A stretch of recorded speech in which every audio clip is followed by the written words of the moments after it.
pride is on the move. Raptors hover over a withered carcass. But there is scent of fresher meat in the wind.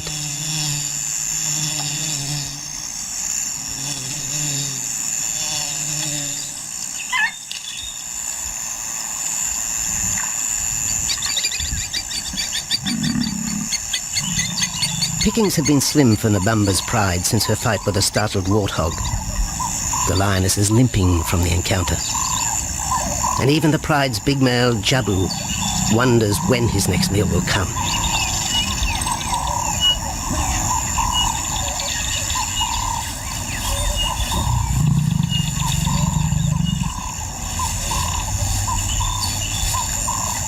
There's been no kill for 3 days, and Nabamba's cubs are hungry.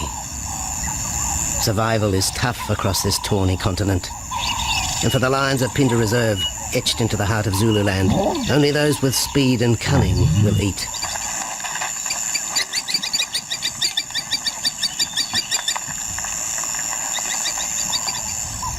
For this pride anyway, it's been a long time between meals.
Jabu had waited too long for his lioness to feed him. Overnight, his stealth carried him into the path of a careless zebra. The rest of the herd is still skittish. One animal had already lost his tail to a hungry pride, but for the dazed stallion, it was all over in seconds.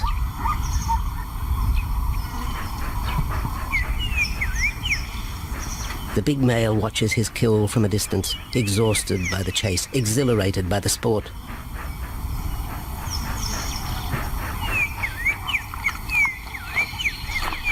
Jabu will feast later. Tired from the hunt, he needs to rest.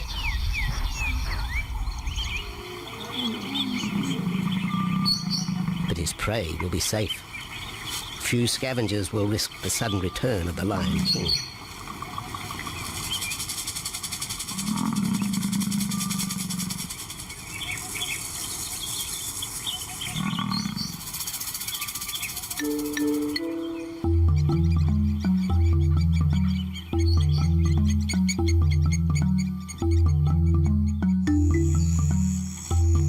Zulu trackers follow the spoor of Nabamba's pride across Nziki Marsh. This vast tract of savanna is favoured by the lions in the dry air of winter, but it's a region also shared by Pinda's giraffe and white rhino population.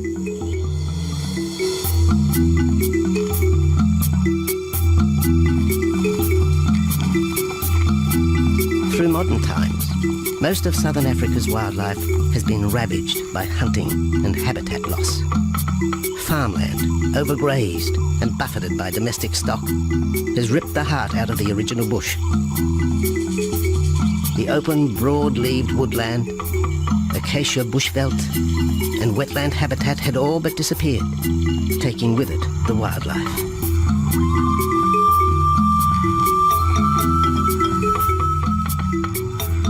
A few years ago, the Pinda project was born.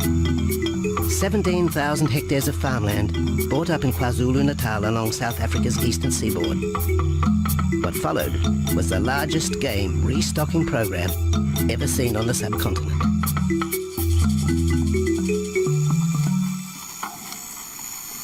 The land was overgrazed to a certain extent and it wasn't in very good shape. They put all these farms together, put a perimeter fence around it, and then brought in a lot of game. We brought in elephant, we brought in rhino. We started off with those sort of animals, and then started with cheetah, bringing in cheetah onto the reserve, mainly to get them used to the area before the lions came on, because the lion is a more superior predator as such and would dominate the cheetahs. We wanted to get them settled first before the lions came in.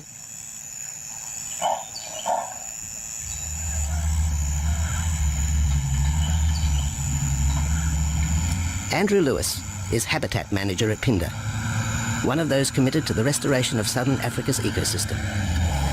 Pinda is the Zulu word for return, and the aim of his company, Conservation Corporation Africa, is to return the land to its traditional wildlife and at the same time restore the habitat to its original state.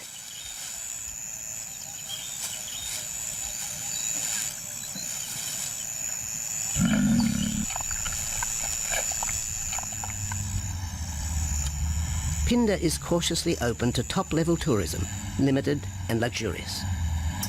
Dreams of extending the green frontier require funds, and the reserve's lion pride has already earned its keep.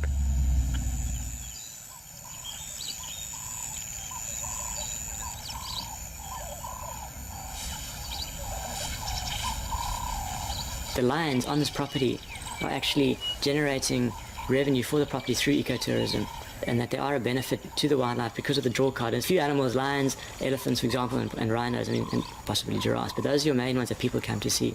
And we've been very fortunate to be able to have lions on the property, and I think those lions that we have given us amazing value for our guests, and by getting our guests in here, we're getting revenue into the area, and that's benefiting wildlife as a whole.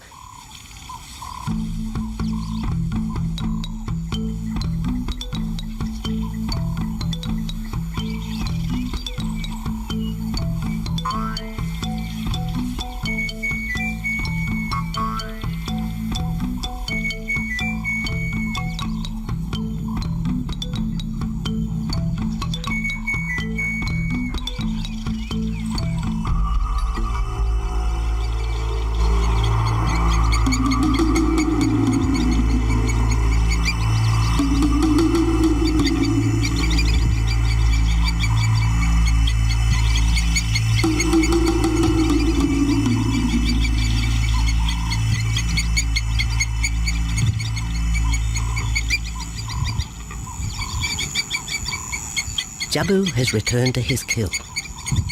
He licks the bloated carcass, but still there is no feeding. Lions will gloat over their prey, delaying the first bite until the meat ripens. For Jabu, the prospect of the meal is to be relished as much as the eventual feast.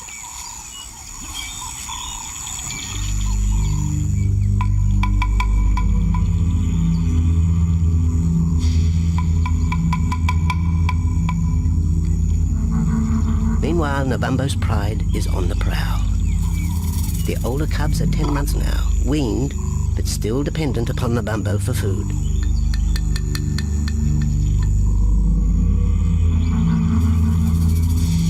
The cubs are learning to stalk, but they won't kill for another 6 months. Young male lions are usually ejected from the pride when they are about 2 years old. Fending for themselves, they form hunting groups with other isolated males. Nabambo's cubs aren't sure what to do with prey so close, but the lioness isn't far behind. Their time for hunting will come. Nabambo's 4-year-old daughter also lives with the pride. She is the mother of the group's youngest offspring, 7-week twins Umveli and Damana. The little cubs have been hidden since birth, and now stay close within the protective circle.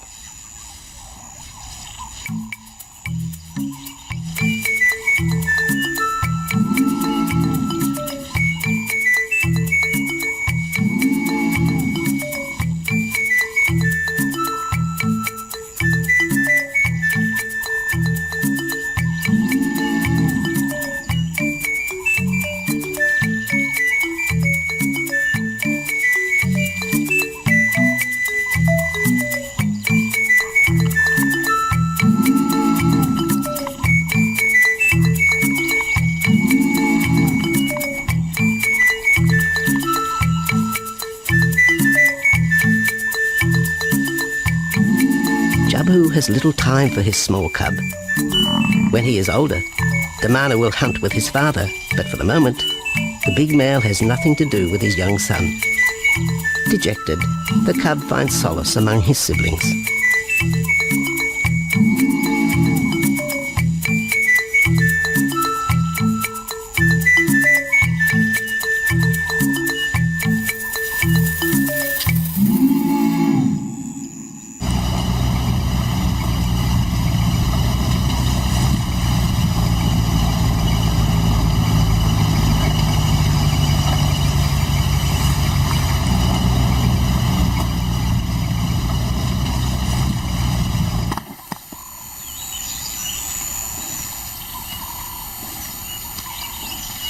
A young giraffe lies helpless in the grass. The animal's complicated vertebra means it is unable to rest its neck for any length of time.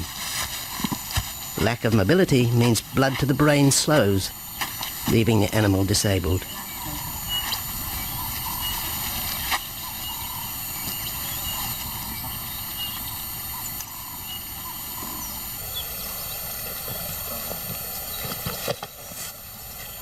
Efforts to lift the head fail, and rather than leave the giraffe vulnerable to predators, the young bull is shot by rangers.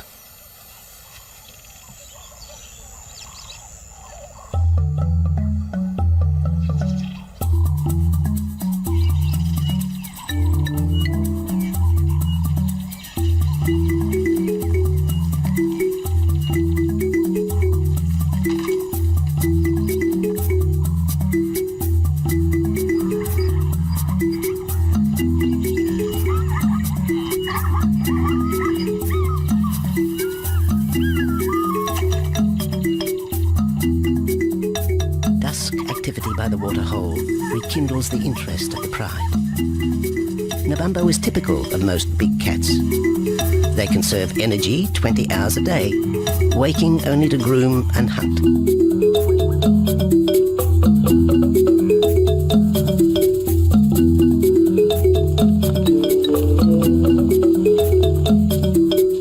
The lioness shows little sign of her injured leg, but the tusks of the warthog have torn sinew and muscle, slowing her in the pursuit of prey.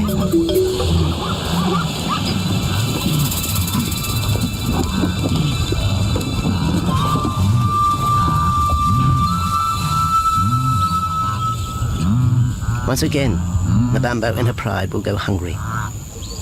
But the big lioness senses another kill nearby. A young giraffe slain by humans will provide meat for her cubs. Leaving the pride, Namambo follows the scent.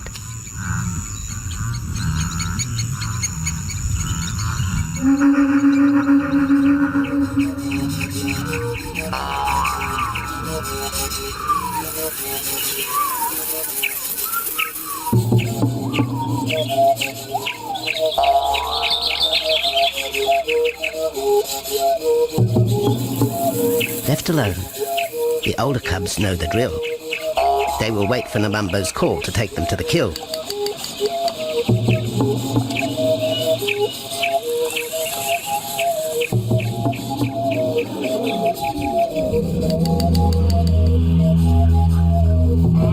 The day moves into shadow. The cubs are restless and a little afraid. Adult lions have few enemies, but cubs, even those 10 months old, are at the mercy of leopard and other predators.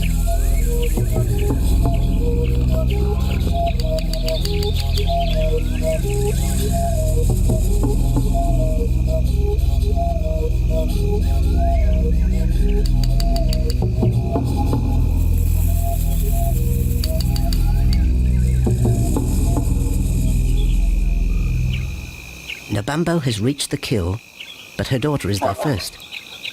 Even though females hunt together, rivalry for the prey is fierce.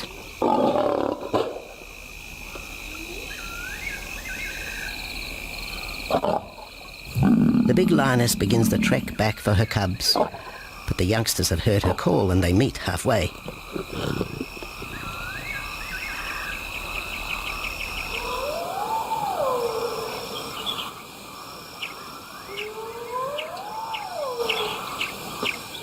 Nabambo settles herself in the long grass. The cubs are unfamiliar with her behaviour.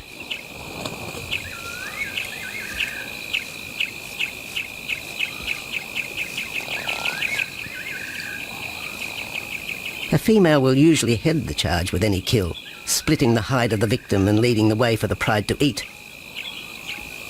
But there is human scent around the giraffe, and the big lioness is cautious. She watches her cubs, hidden, alert to any potential threat.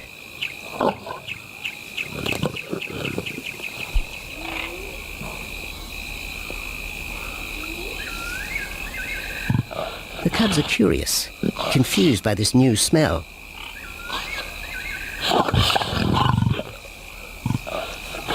The lioness moves in for a final check, but she has already made up her mind. The carcass is tainted. There are foreign traces, a dangerous ambience. Instinct tells her this is not food fit for her cubs. Disappointed, Nabambo moves away, the scent of another night stalk already in the wind.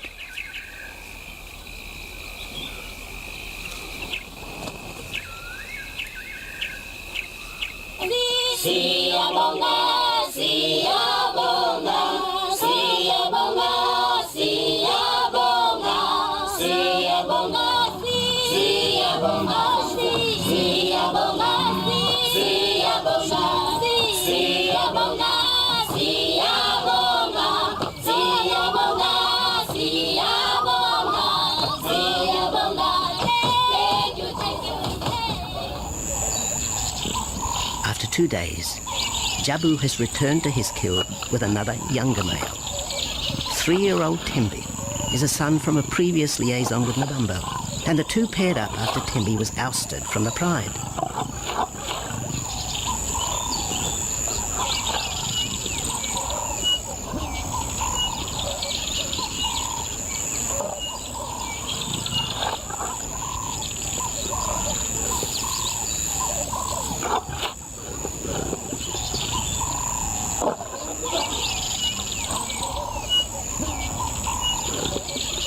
Pride males are lazy and will gladly let the females track down prey. But the theory that males won't hunt is a fallacy. Any hungry male will hunt for himself when no free lunch is provided by the lioness, hyenas or other predators.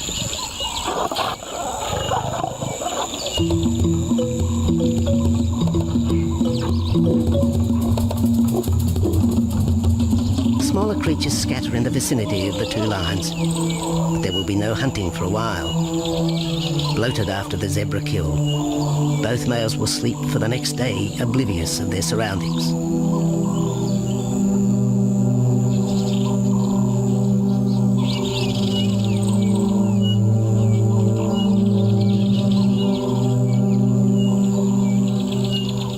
Lions hunting in pairs or groups have a success rate of around 30% in daylight, but studies show single hunters are more successful at night. Lions are sociable cats, the only group to take part in communal hunts.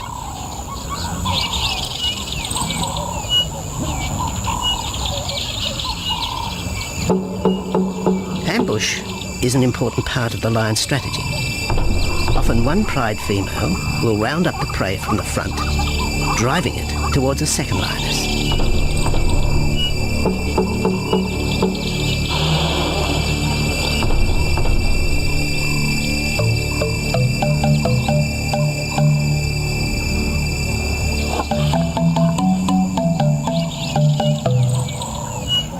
As in most cases, the pride male will only get involved if he has to.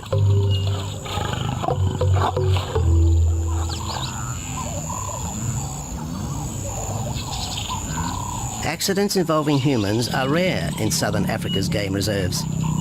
Our primal fear of being eaten has been well documented, but in fact, lions seldom attack if they're not provoked. At Phinda, great care is taken to limit the number of people viewing game. Emphasis is placed on causing the animal as little stress as possible.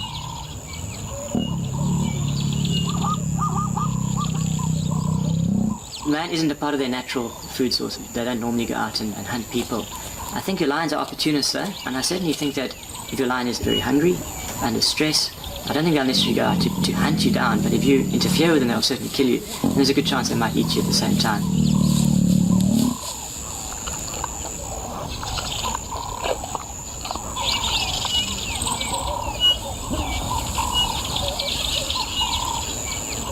With all animals, it's how you treat them is what's the reaction you're going to get back from them. Certainly at Pinda, all our guides go through a training course and they're all brought up to a certain standard. There is a certain operating ethic with regards to viewing animals, and we certainly try and be as sensitive to the animals as possible.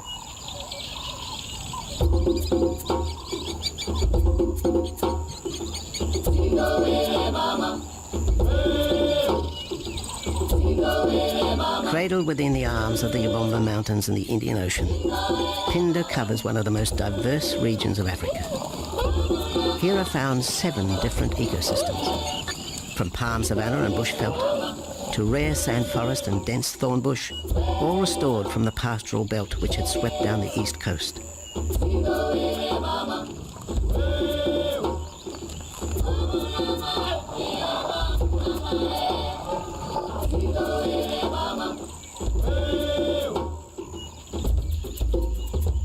Where cotton, pineapple and cattle farms once stood, lion now roam their habitat again, alongside some traditional neighbours.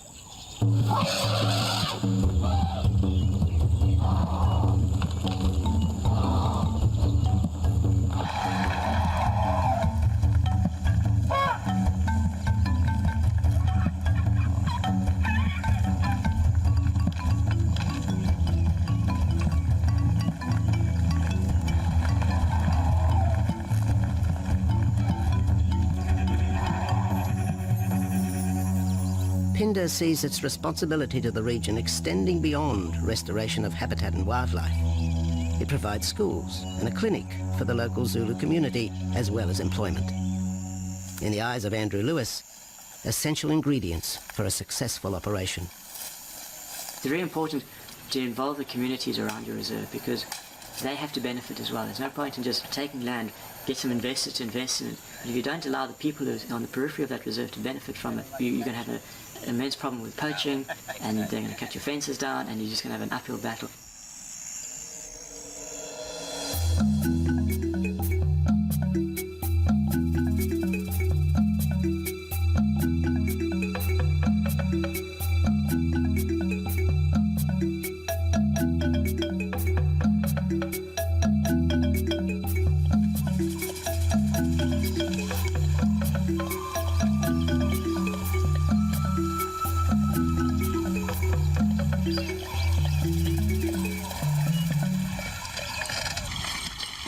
In 1992, the Pinda lions were among the first of the big 5 animals to be relocated to the reserve.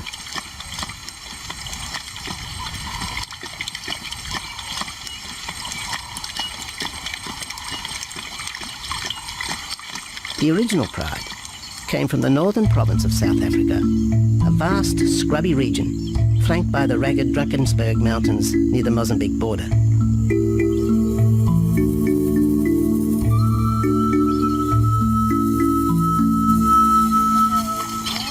Peter Rogers helped round up Pinda's first pride, handling the lion's capture and subsequent move south. Today, he's head vet at the Hoedspruit Research and Breeding Centre for Endangered Species, overseeing its cheetah breeding program.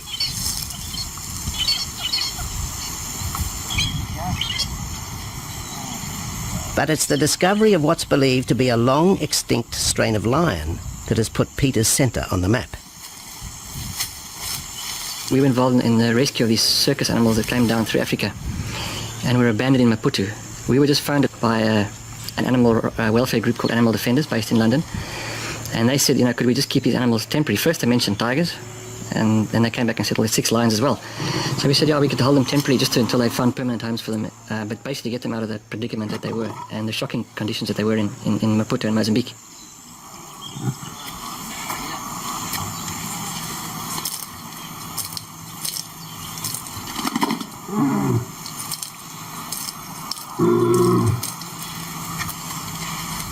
When the lions arrived at the breeding centre, Their size, pale colouring, and the male's thick black belly mane put them into the category of the Cape or Barbary lion, not seen in the wild since the early 1920s. A few still exist in captivity, and a male and female were brought to South Africa from an Italian zoo for breeding purposes. But attempts to mate Arcaf, the big male from the ill-fated Mozambique circus, with the Italian female are proving difficult.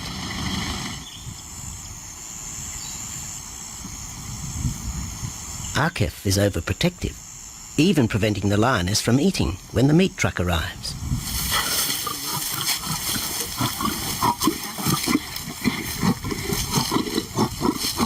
Finally, though, Sisi makes her breakthrough.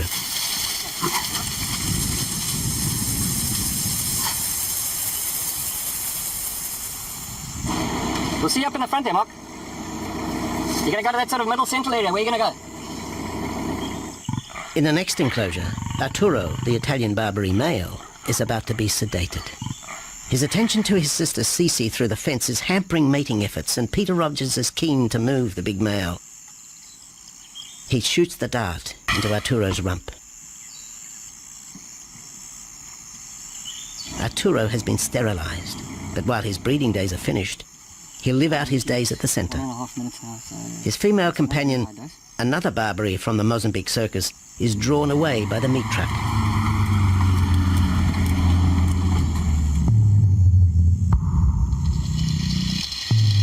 It's 20 minutes before the anaesthetic takes effect.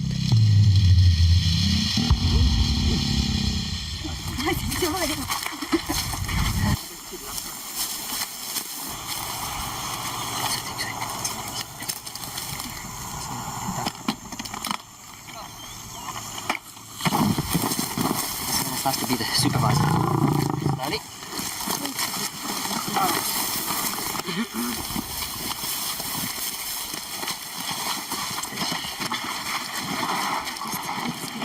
You'll need all your help at the bottom just to put him back into the cage, okay? One, two, three.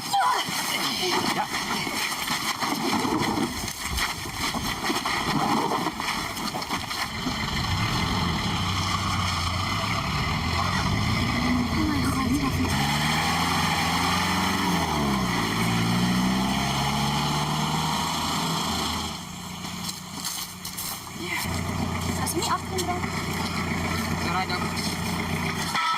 The anaesthetic gives Peter Rogers and his team a chance to check over the 12-year-old lion.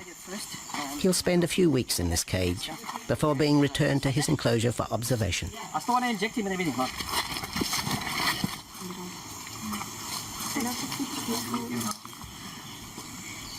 It's very exciting to be part of this project because they feel that there are perhaps not many Barbaries, if any, that are really pure, that are left even in captivity. They feel that over time other animals from other genetic bases are brought in. So there's a big project afoot at Oxford University to do the genetics. So that's just getting off the ground now.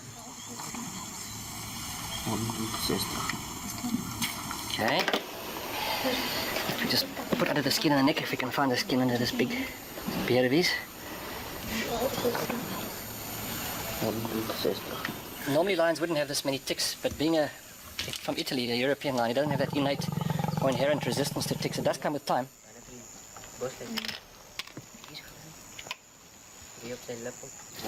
Like a bit of a bit like this.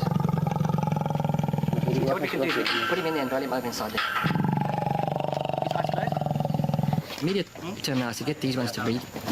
And we'll take it day by day from there and see how it goes. But the prime object initially was just to get these animals back into good health, and it's developed into something a lot bigger.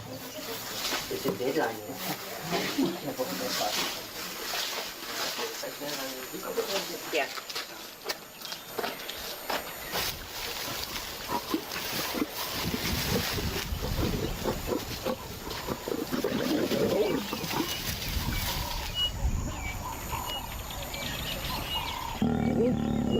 While the breeding centre's lions are healthy, it's not the case a few kilometres away in the Kruger National Park, where TB has ravaged half the population.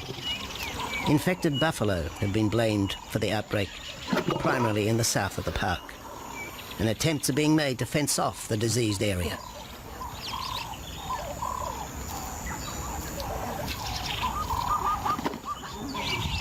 and the lions are preying on infected buffalo. Because it's an exotic disease and not an indigenous disease, the lions are totally naive and they've got no resistance to it. So it's a big problem. It's a very difficult decision to make as to what to do. It's a very topical and heated subject at the moment.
Back in Phinda, the night stalk has begun.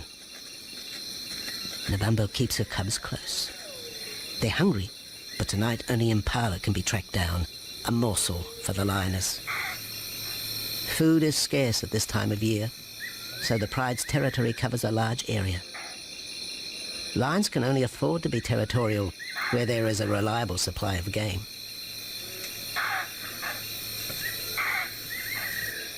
Jabu wants to mate. He's been with his pride for nearly a year now. But Nabambo would prefer a larger group of males around her. Eventually, though, Jabu will have to join forces with other males to have a chance of keeping this pride. The big male is only 7 years old and a fine specimen, weighing in at just under 200 kilograms. For the moment, he's secure. Although tonight, Nabambo has hunting on her mind.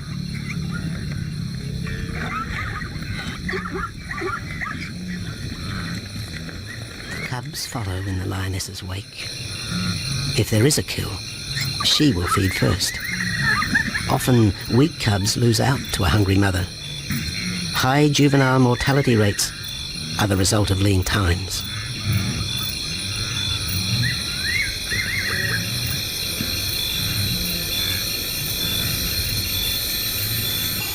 Jabu has had enough.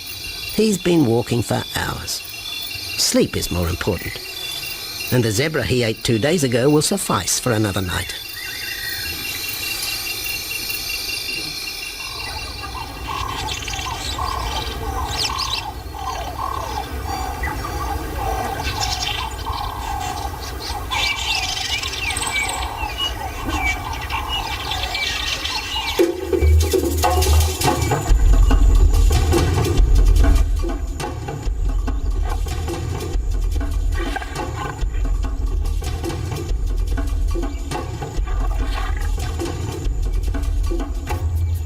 Nabambo has made a kill, a young Nyala buck.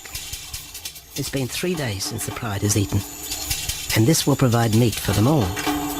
But the lioness will eat first.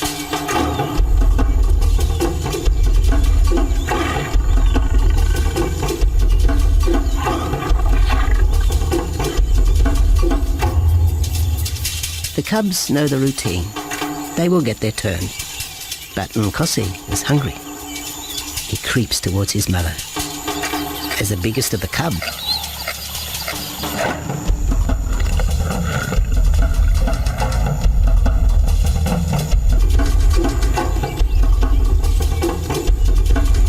Nkosi watches. A lioness can eat more than 20 kilograms in a single sitting. This could be a long wait for the little cub. Nkosi approaches the kill cautiously.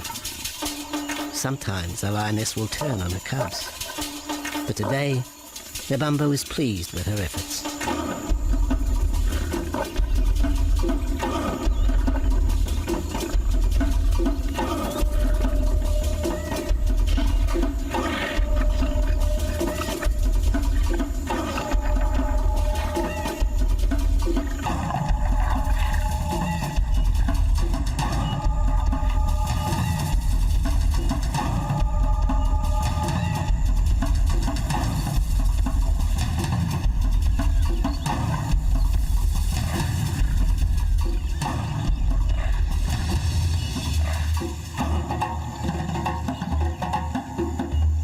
Nabambo has had her fill, for the moment anyway.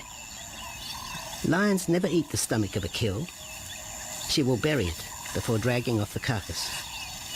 This way, hyenas and other predators are thrown off the scent. The evidence has been buried. The carcass is no more.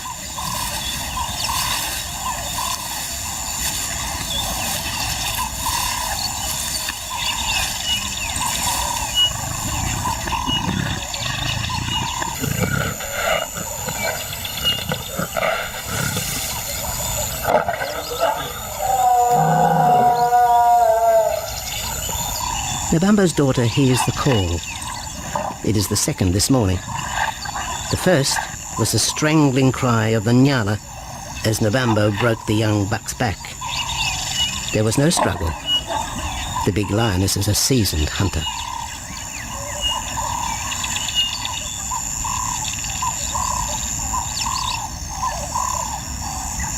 The rest of the pride will feast on the carcass after Nabambo retires. But first, they will drag it into the bushes, away from prying eyes, away from raptors already circling the kill scene.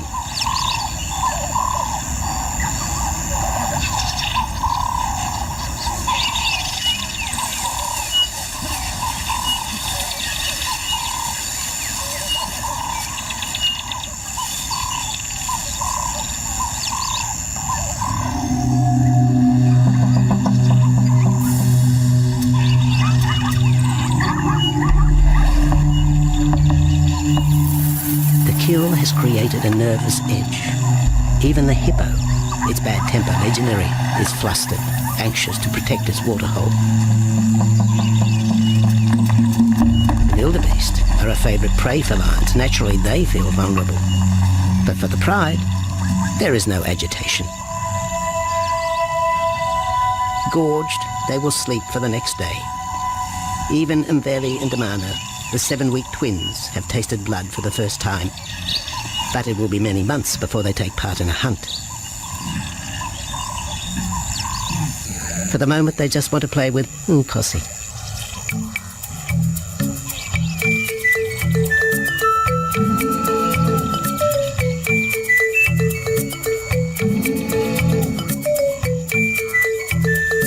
The older cub is beginning to take on the shaggy mane of the bigger males. Within 18 months, he will be hunting with them, competing for his own pride. In the meantime, though, he has to contend with his young siblings.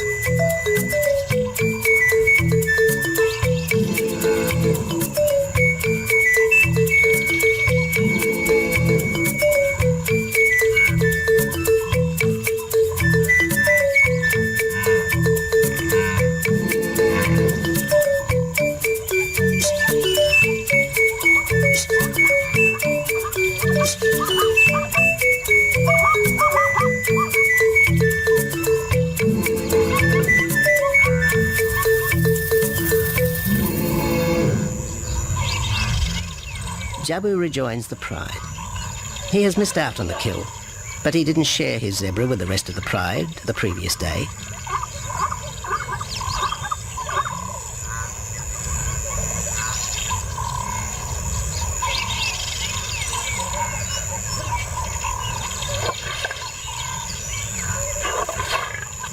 A half-hearted attempt at mating, but the big lion's attention is drawn to a curious onlooker. With the pride so close, the giraffe won't be sitting for long. Drinking and sitting is when they are at their most vulnerable.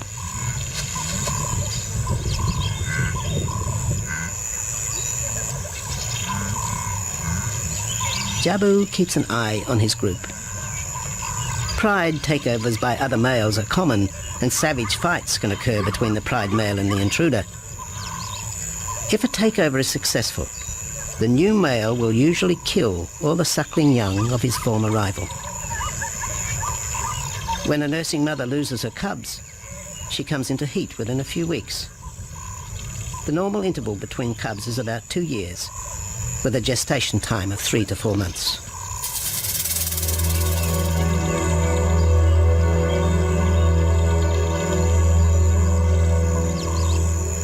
Jabu marks his territory, but it may soon be all in vain. A fresh infusion of lion genes is necessary to avoid the effects of long-term inbreeding. It's likely Jabu and his son Tembi will be swapped for males from another game reserve.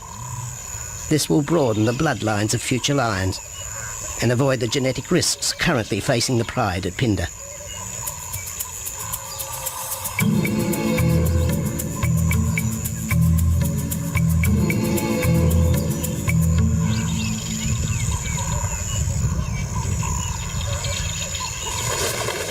Vultures have found the dead buck, but there is little left of the carcass. November and her pride have eaten. The big lioness tries to dislodge Nyala fur from her teeth. Tomorrow, the next day, there will be another kill. November's cubs will grow up strong.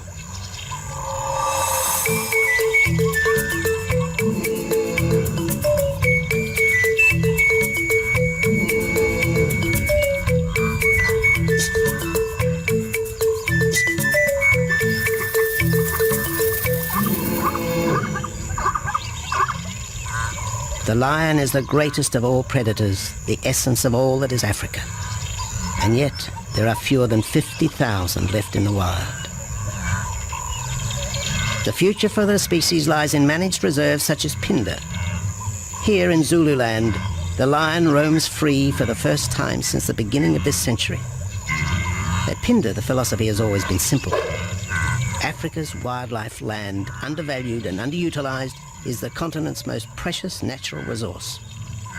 Focusing on the animals, their habitat and local communities is just the beginning of an African renaissance. Phinda is, after all, the Zulu word for return. Maybe, too, it's a chance for man to redeem himself just a little.